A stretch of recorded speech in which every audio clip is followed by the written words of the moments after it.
Niumalikanio mahay vao maiky zao valine ty tompone tsy mangataky ty atinera hitako aby adalanyio fetsirarako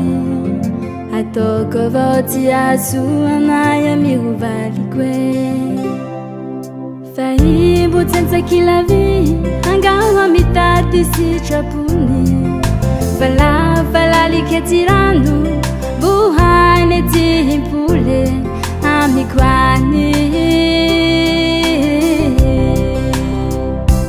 tena sarotsy hialako anazy zahay roa efa niaraka nijaly tena sarotsy hialako anazy yaretako avao ihandre mampirafe tena sarotsy hialako anazy vadinay roa ivaly ho mandramaty ka tsy maintsy ozaka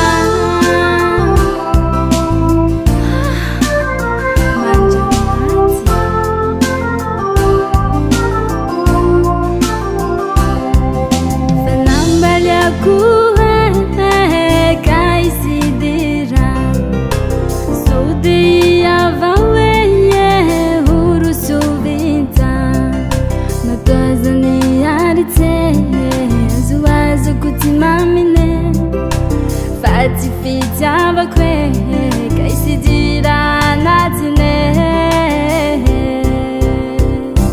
tena sarotsy hialako anazy zahay roa efa niaraka nijaly tena sarotsy hialako anazy yaretako avao ihandre mampirafe tena sarotsy hialako anazy vadinay roa ivaly ho mandramaty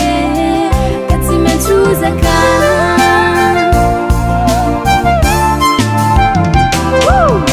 itsy opatirako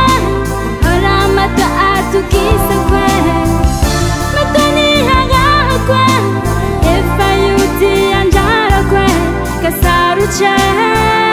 hialako anazy tena sarotsy hialako anazy zahay roa efa niaraka nijaly tena sarotsy hialako anazy yaretako avao ihandre mampirafe tena sarotsy hialako anazy